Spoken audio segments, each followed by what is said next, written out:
Good afternoon friends, जैसा कि आप लोग जानते हैं कि हमारे यहाँ पर बीए, बीएलएलबी, बीएफएल का बैच शुरू हो चुका है, जिसके लिए हम रीजनिंग का एक चैप्टर स्टार्ट कर रहे हैं कैलेंडर के नाम से। हालांकि कुछ टीचर्स यहाँ कैलेंडर क्लॉक को एक साथ में लेते हैं, लेकिन यहाँ हम सिर्फ अभी कैलेंडर ले रहे हैं, क्लॉक का दूसरा चैप्टर हम कराएंगे।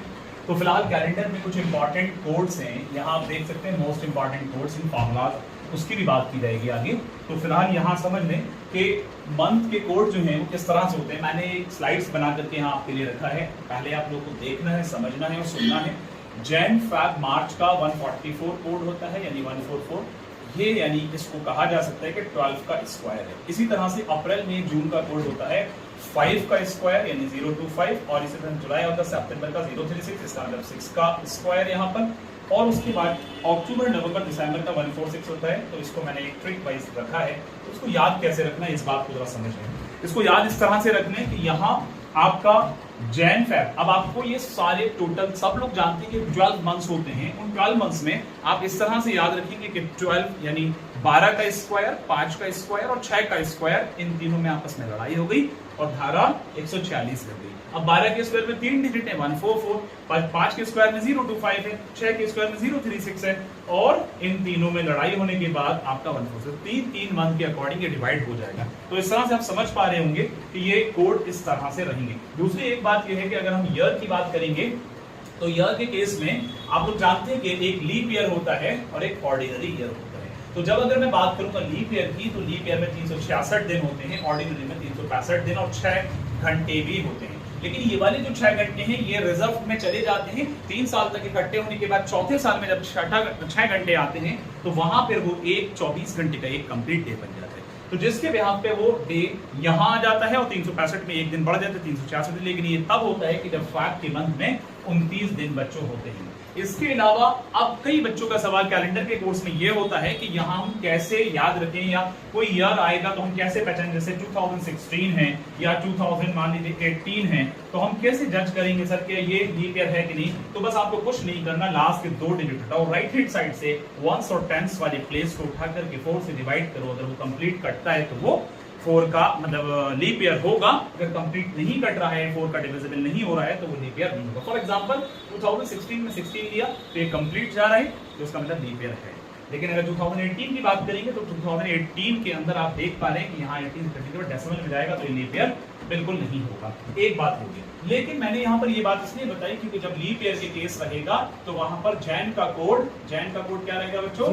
0, और फैब का कोड क्या रहेगा? 3 रहेगा। लीप ईयर के केस में जब आपके सवाल आएंगे, अभी किस तरह के सवाल बनेंगे सारी चीज बताएंगे। तो आइए आगे बढ़ते हैं। जो बच्चे ऑनलाइन देख रहे हैं वो इसका स्क्रीनशॉट ले सकते हैं, लेकिन उससे पहले डेज के कोड भी आपके क्लियर कर दूं। अगर हम बात करेंगे संडे से सैटरडे तक 7 डेज होते हैं, सब लोग जानते हैं। तो संडे का 1 और उसके बाद में सीक्वेंस में चलते रहेंगे, कंसेक्यूटिव नंबर रहेंगे 2, 3, 4, 5, 6, 7, और इसका 7 के साथ साथ में 0 ही रहेगा सैटरडे तक। अब 0 किस केस में कहां लगाना है ये भी जिक्र किया जाएगा आगे, अभी बताया जाएगा। आगे की स्लाइड्स को देखें, पहले इसका स्क्रीनशॉट आप लोग ले सकते हैं। नेक्स्ट आपका रहेगा, अब यहाँ पर क्वेश्चंस हैं रीजनिंग के, मैंने कुछ कल की क्लास में या इससे पहले वाली क्लास में सॉल्व करें, उसी स्लाइड्स को मैं यहाँ पर यूज कर रहा हूँ आज की क्लास में, ताकि रिवाइज हो जाएगा जो बच्चे ऑनलाइन देख रहे हैं। इफ टुडे इज मंडे, अगर आज मंडे है तो फिर today will be after 65 days. तो जब भी बच्चों, ये बेसिक क्वेश्चन है, सबसे पहला और आसान सा क्वेश्चन है। इस लेवल के क्वेश्चन कभी कभी कुछ एंट्रेंस के अंदर एकाध मर्तबा पूछे गए, बीएफएल वगैरह में आया है, तो यहाँ पर जो है, और एसएससी वगैरह में हालांकि इस लेवल से थोड़ा ऊपर जाता है क्वेश्चन, ठीक है, ये तो नहीं आएंगे, लेकिन ये जनरल बेसिक क्वेश्चन है, इसलिए कराए जा रहे हैं ताकि आपका बेस भी क्लियर रहे। यहाँ पर 65 को आपको डिवाइड करना है, जो भी नंबरिंग पूछी जाएगी कि इस दिन के बाद कितने दिन बाद ये वाला दिन होगा, यानी अगर आज मंडे है तो कहा गया है कि 65 डेज के बाद कौन सा दिन होगा। तो आपको 7 से 65 को डिवाइड करने पर रिमाइंडर 2 मिलेगा।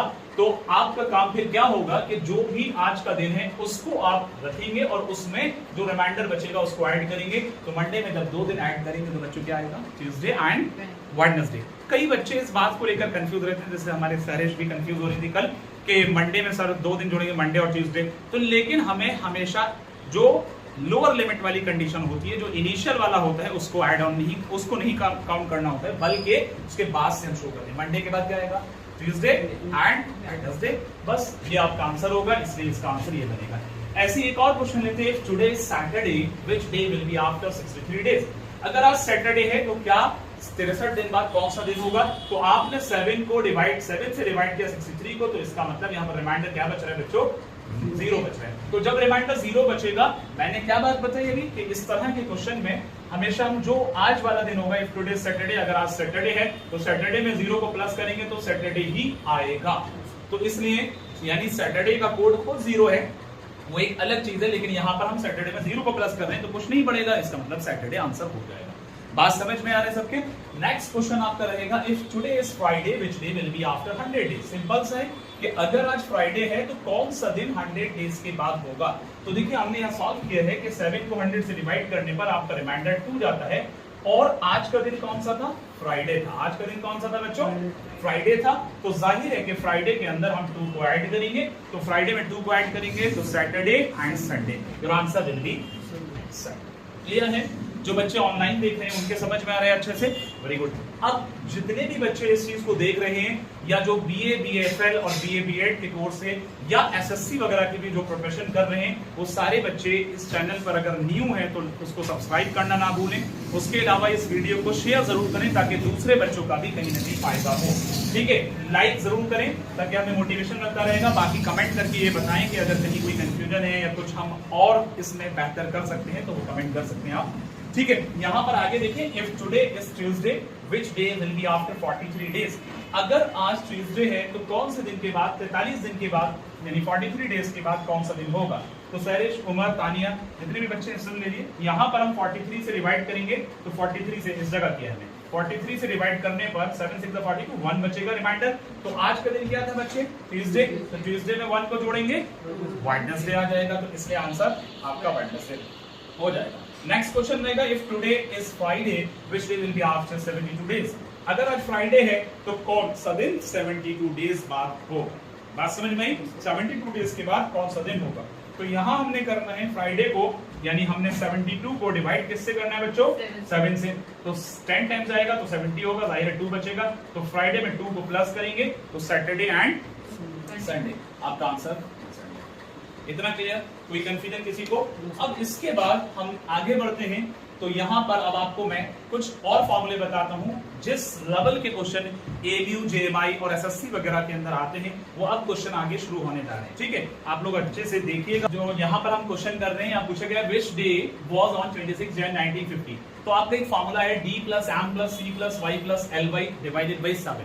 तो यहाँ पर D की जगह क्या आएगा? जो आपके डेट होगी, सीधा सीधा है, वेरी सॉरी, जो आपका डेट होगा सीधा सीधा है कि वो डेट आपकी यहाँ पर आ जाएगी। तो आपने लिखा यहाँ मंथ की जगह पर मंथ का कोड आएगा, लेकिन पहले ही कंफर्म करना है अगर वो लीप ईयर है तो लीप ईयर के अकॉर्डिंग, जैसे मैंने बताया, जैन और फेब के कोड 0 और 3 होते हैं। तो ये बात कैसे कंफर्म करेंगे कि लास्ट के 2 डिजिट उठा करके 4 से डिवाइड करेंगे। अगर कुछ रिमाइंडर बच रहा है तो वो लीप ईयर नहीं होगा, रिमाइंडर नहीं बच रहा है 4 से काटने पर तो लीप ईयर होगा। अगर लीप ईयर होता तो यहाँ 0 आता जैन का कोड, लीप ईयर नहीं है तो उसका कोड 1 है। ठीक है, जो मेरी वीडियो शुरू से लास्ट तक देख रहे हैं अभी तक, तो वो पीछे वीडियो को देख सकते हैं, मैंने कोड भी बताए हैं, वहां पर देख सकते हैं।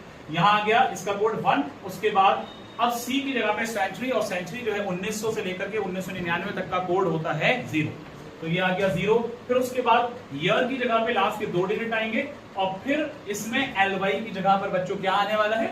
LY की जगह पर 12 आएगा, इसलिए क्योंकि 50 को लास्ट के 2 डिजिट को 4 से डिवाइड करने पे 12 निकलता है। क्वेश्चन में रिमाइंडर 2 बच रहे हैं, उससे कोई मतलब नहीं है, बस आपको ये देखना है क्वेश्चन कितना है, जितना क्वेश्चन होगा उतनी ही लीप ईयर उसमें से निकल रहे हैं। यानी जाहिर सी बात है कि 4 12 48 होता है, और 50 साल में 12 ऐसे साल हैं कि जो लीप ईयर रहेंगे। तो इस तरह से 12 है, इन सब का सम करेंगे तो 89/7 होगा। बहुत सीधा है कि 89/7 को जब हम डिवाइड करेंगे, जब हम बच्चों डिवाइड करेंगे 89/7 को, इससे 89 को 7 से डिवाइड करेंगे तो 7 1 7 कितना बचेगा? 1 नेक्स्ट 9 7 2 14 कितना बचेगा बच्चों? 7 2 14 कितना बचेगा? 5। तो इससे बहुत क्लियर सा है कि यहाँ आपका कोड जो होगा वो यहाँ पर होगा Sunday, Monday, Tuesday, Wednesday, Thursday और Friday, Saturday. This is 1, this is 2, this is 3, this is 4 and this is 5 6 and 7 0। तो अब आपका कोड जो आ रहा है प्यारे बच्चों वो 5 पर आ रहा है, और 5 पर क्या है? थर्सडे है। Your answer will be Thursday B. ठीक है, इतना क्लियर है सबका? अब मैं दूसरे कुछ इंपॉर्टेंट रिलेटेड पॉइंट्स हैं जो मुझे इस क्वेश्चन से पहले बताने थे, बट कोई मसला नहीं, अभी हम इस तरह के बहुत सारे और डिफरेंट तरह के क्वेश्चंस करेंगे। वीडियो से लास्ट तक जुड़े रहें। अभी मैं कुछ इंपॉर्टेंट आपके स्टेटमेंट, कुछ इंपॉर्टेंट पॉइंट्स जो मैंने तैयार करके रखे वो आपको बताता हूँ, ठीक है। तो आप देख सकते हैं, यस, अब मैं आपको कुछ इंपॉर्टेंट पॉइंट बताने वाला हूं इस कैलेंडर टॉपिक के, तो आपको सही से देखना है। यहां जो है देखिए, ये कुछ इंपॉर्टेंट पॉइंट्स मेंशन किए, याद रखना है। हालांकि कैलेंडर के साथ साथ में यहां पर कुछ क्लॉक के भी इंपॉर्टेंट पॉइंट्स हैं, लेकिन वो क्लॉक वाले मैं वहीं पर आपको बताऊंगा। फिलहाल जो है आपको सिर्फ कैलेंडर वाले पॉइंट को मैं कवर कर रहा हूं, क्योंकि क्लॉक के पॉइंट को भी यहां पर मैंने कवर करके रखा है, बट ये क्लॉक का टॉपिक जब पढ़ाया जाएगा तब आपको बताया जाएगा। अब कैलेंडर का टॉपिक के रिगार्डिंग यहाँ पर आपके इंपॉर्टेंट पॉइंट कुछ इस तरह से रहेंगे, ठीक है बच्चों। आप जरा देखें और इसका इमेज भी ले लेंगे। उसके अलावा आप लोग जो है इसके अंदर जो वीडियो बना रहा हूँ उसको प्रॉपर देखेंगे भी घर जाकर के, आप लोग भी, और जो ऑनलाइन देख रहे हैं वो तो देख ही दें। बाकी जो नए हैं आप भी, या और जो बच्चे नए हैं, सब्सक्राइब चैनल को करना ना भूलें, ताकि कंटिन्यू आप जुड़े रहेंगे इस तरह की वीडियो से, ठीक है। मंथ्स ऑफ द ईयर, अब मंथ्स ऑफ द ईयर के मंथ में 28 और 29, मार्च के मंथ में 31 दिन होते हैं, अप्रैल में 30 होते हैं, मई में 31 होते हैं, 31, जून में 30 होते हैं, जुलाई में 31 होते हैं, अगस्त में 31 होते हैं, सितंबर में 30, इस तरह से अक्टूबर में 31 और नवंबर में 30 और दिसंबर में 31। हालांकि ये बड़ी बेसिक सी चीज है कि आप सब लोग जानते हैं, लेकिन इसका एक कॉन्सेप्ट और बता दूं मैं आपको कि आपकी जो ये वाली जो बोन है, इस पर आप अगर यहां से राइट हैंड से काउंट करेंगे तो जो ऊपर वाली बोन है ये 31 बना जाएगा, 31, और जो बीच में गैप आ रहा है वो 30, फिर 31, फिर 30, ऐसे शुरू करके देखिए, जैन, फैब, मार्च, अप्रैल, मई, जून, जुलाई, और उसको कंटिन्यू करते हैं जुलाई के बाद अगस्त, फिर ऊपर वाली हड्डी पर आ जाते हैं, मतलब बोन पर, तो अगस्त, और इसमें देखिए 31 दिन है। तो इस तरह से ये आपके यहाँ पर डेज दिए गए हैं, और ये भी बताया गया है कि फैब के मंथ में 28 या 29 दिन होते हैं। और इसके अलावा ये भी मैंने बताया कि 29 दिन फैब के मंथ में कब होंगे, जब आपका लीप ईयर होगा। क्लियर है? इस तरह से आपको याद रखना है। आगे बढ़ते हैं, कुछ इंपॉर्टेंट पॉइंट्स और हैं, कुछ इंपॉर्टेंट पॉइंट्स और हैं कि odd days given in a week, ये सारी चीजें इसके बारे में मैं आगे डिस्कस करूंगा। फिलहाल अभी ओवरव्यू कर रहा हूँ ऑड डेज किस तरह से रहता है। जो हमारा रिमाइंडर बचता है 7 से डिवाइड करने पर वो ऑड डेज में जाता है, ठीक है। अब उसके लिए क्या चीज रहती है, एक साल में कितने दिन होते हैं, कितने वीक होते हैं, इसका भी हम डिस्कस कर चुके हैं। 365 डेज होते हैं, 52 वीक्स प्लस 1 डे होता है, ठीक है। ऑर्डिनरी ईयर में, लीप ईयर के अंदर 366 डेज होते हैं, इसमें 52 वीक्स प्लस 2 डेज होते हैं। और लीप ईयर तभी होता है जब 29 डेज होते हैं। तो ये सारी चीजें हालांकि मैं बता चुका हूँ, लेकिन उसके अलावा कुछ और भी इंपॉर्टेंट पॉइंट्स हैं जो आपको याद रखना है। लेकिन जो मैं बात कर रहा था, ये इससे क्वेश्चन भी बना है पीछे के सालों में, एमयू में भी, जेएमआई में भी, एसएससी तक में इससे क्वेश्चन आए। The first day of the century can not be, याद रखने की चीज है, वेडनेसडे, फ्राइडे एंड संडे। यानी सेंचुरी का फर्स्ट डे कभी भी वेडनेसडे, फ्राइडे और आपका संडे नहीं हो सकता है। ये एक फैक्ट है।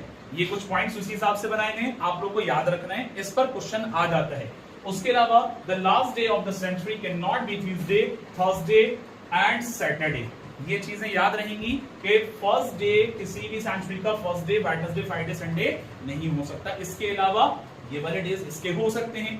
लेकिन अगर हम बात करेंगे last day of century can not be, last day of century जो है वो नहीं हो सकता है। सेंचुरी का जो आखिरी दिन होगा वो ट्यूसडे, थर्सडे और सैटरडे कभी भी नहीं हो सकता। ये बात आप लोग को याद रखनी है। ये दोनों बड़े ही इंपॉर्टेंट, बाकी इसके बारे में बता चुका हूं, लेकिन फिर भी डिटेल में मैं कल डिस्कस करूंगा, क्लास को ही इंपॉर्टेंट है, ठीक है।